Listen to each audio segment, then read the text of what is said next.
I've done this talk in various settings, and I'm used to all the looks I get, and I'm comfortable in all the settings. In fact, it's not unusual to find things, and I have here before me on this wonderful big podium, which I love because it holds so much, I have a game plan.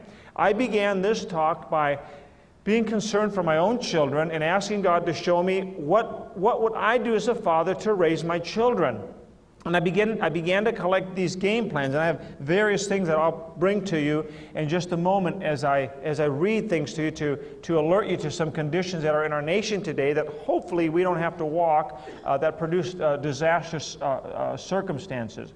Now, the game plan came as a result of just seeing that we needed to have some plan at hand. This wasn't just going to happen accidental. Nothing happens accidental without some forethought, because tonight happens to be Friday night. Now, we know what Friday night is, mostly Friday night, some Saturday night, but Friday night is the #1 biggest night for people to go out and what? To date. This is dating night. And in a nation of millions of Christians that we have in this nation, this is what we will hear tonight. The man will open the door.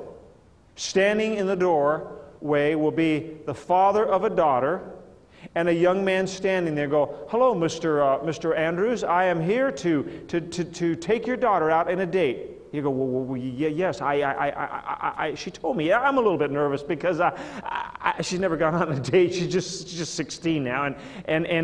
Well, it's okay, Mr. Andrews. Don't you worry. I have lots of experience. I've been out with 15 different girls, and everything is fine. I know just how to handle myself and everything. And besides, my dad's a pastor, so I'm very safe. And there'll be no concern. And so this dad's kind of a nervous wreck, and he goes, well, come on in, and my daughter will be down in just a minute. She's just doing some last-minute things. And so they're just kind of, they're both very uncomfortable, and he's kind of hemming and hawing, and all of a sudden the daughter comes running down the stairways. Mother's there. She kisses daddy on the cheek, kisses mommy, and out the door she goes, and he goes, don't worry, we'll be back early tonight. It's only 11 o'clock. We're going to go out for some pizza with some friends, and goodbye, sweetheart. God bless you. And off, off they drive. He goes, oh, honey, I can't believe it. Oh, Lord, don't let him get a car accident. Lord, let him be safe and sound. Oh, God, bring him back. And Lord, protect him. And oh, Lord. And the guy just throws his hands up and sort of looks at his wife. He goes, I just can't believe it. It seems like the other day she was just sitting in my lap. They grew up just like that. One minute she was a little girl, and now she's going out with a guy I never even met before. I mean, honey, I don't know what to do. I don't know why I'm such a nervous wreck. Oh, well, she's growing up. This is life.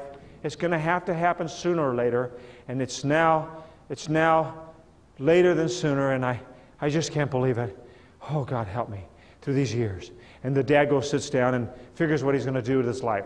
This is the average Christian in America tonight is going to face this experience. So what I just told you is not far-fetched. It's very real. They have no game plan. They have not thought of a game plan. Now, I happen to have, by nature, I was forced upon this game plan. I didn't mention earlier, but prior to being an evangelist, that by God's good grace, since 1979 I've been on the road. Prior to being an evangelist, I was a youth pastor, and that really concerned me. I was a youth pastor when I had my little Noelle, who was just 6 to 10 months old. She was just the littlest tyke. This is my first child, no other child, a newborn.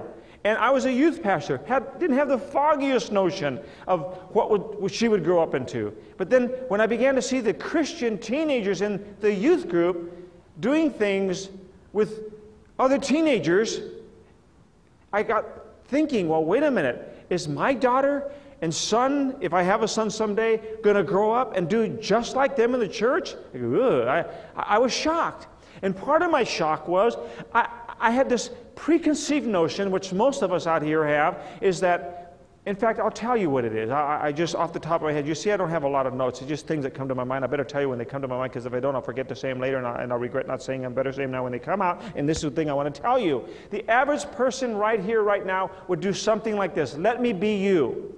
Let's assume that you have a 15, 16, or young teen age child in your home, a young adult. They come up to you and they'll say something like this, Mom, Dad, I'm now 17. And I would like you to tell me everything that you did about dating when you were growing up in high school, because everything you did I want to learn from, because I know that you have a lot more experience than I have, and I don't really know what to do. And would you sit down and tell me everything you did, because I want to do just like you did. I know that you have the best example for me, and I'm so glad I have a parent that will just open up and tell me everything they did and share your life's experiences with me so I can follow your example, because I know, Mother and Father, that you know a lot more than I do. So would you just sit down and tell me what you know?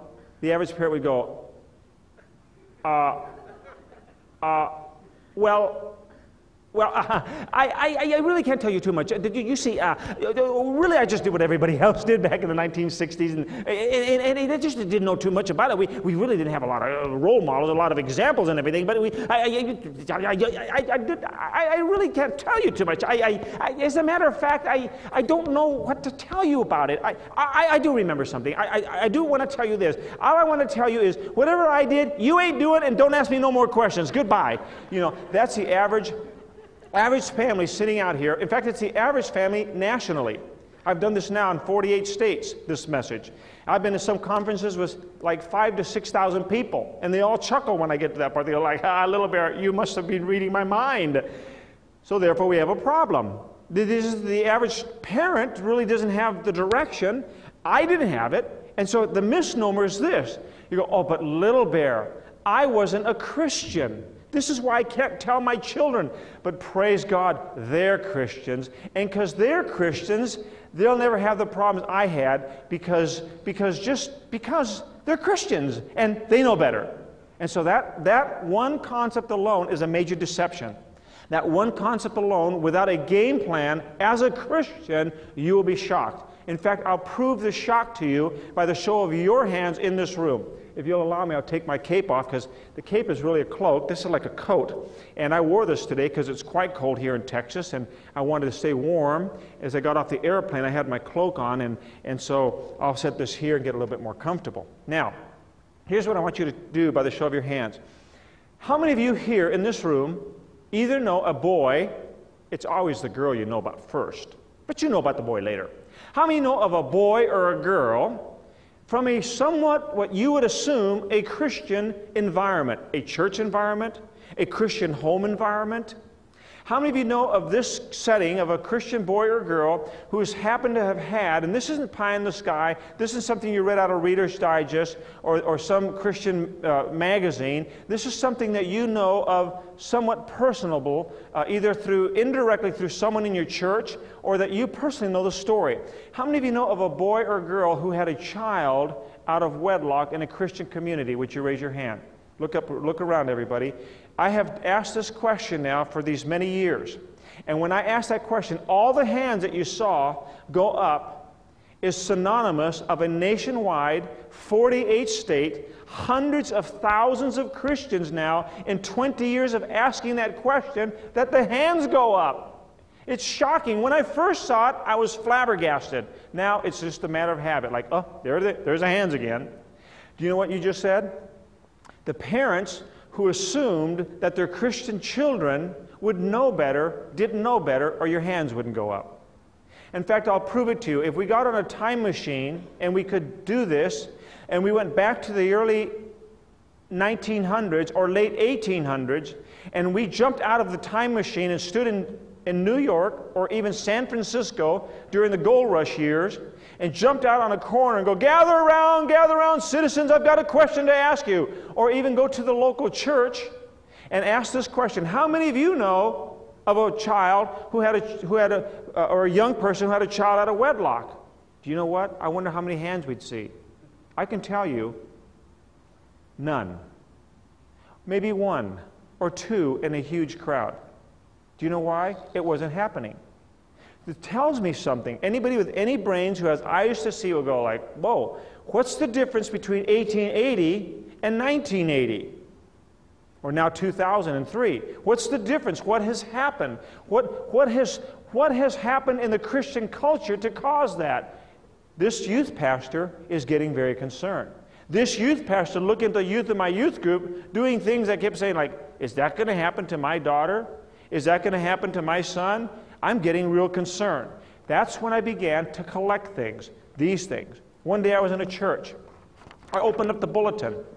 I was probably a guest speaker, and I was waiting during the song service, the worship time, to go up, and I opened up the bulletin, and here it was. Good question. It's one of those inserts that come from different ministries, and this one said, a dating daughter. What would you do if your 14-year-old daughter asked to date a 17-year-old boy? Don't panic. This is a good opportunity to work out a reasonable plan for the years ahead. Yes! I'm looking for a game plan.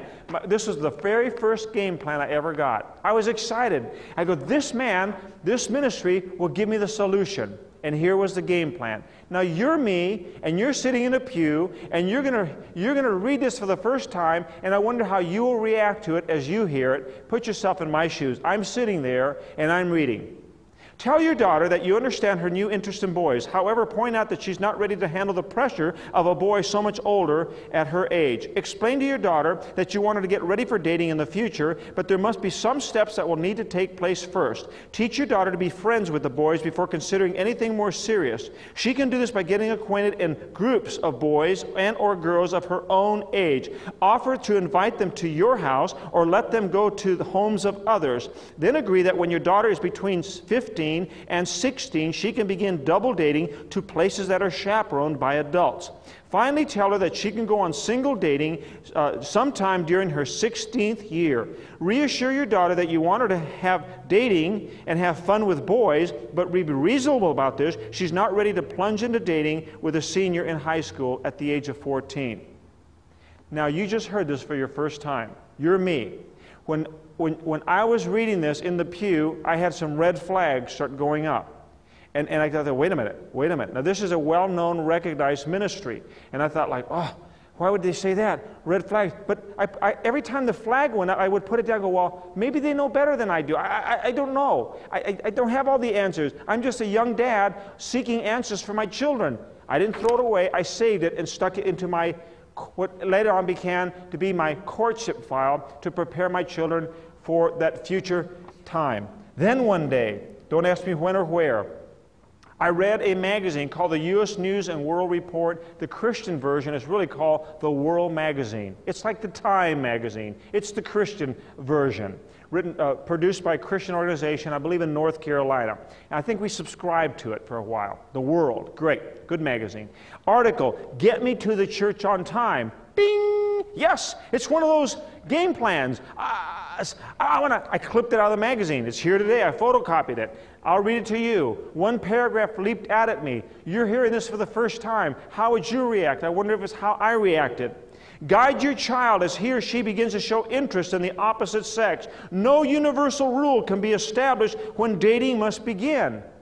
No rule? You mean there's no game plan? You mean I'm wasting my time with a game plan? This advice says you don't really need a rule. I go, oh, well, let me see what else they're saying. I don't maybe need a rule. Maybe I'm being too strict as a father. Maybe I'm being too weird. You know, what does this guy have to say? So I'm kind of thinking, this is all going through my mind. It says, there is no universal rule when dating may begin. But you must be clear about the purposes. There's casual dating that will provide an opportunity for the young man and the young woman to experience each other as the opposite sex, and then to learn how to relate to each other. Then you have serious dating for seeking a marriage partner and preparing for marriage. I wonder if you got the red flags too. Some red flags came up. I read this for the first time. You heard it for the first time. And as I'm reading this, some of you are going, no, wait a minute, little bear. Why would they say that? And so you're doing that. So but I saved it. I go, I got to save it because maybe this is the way. I don't know. I didn't know any better.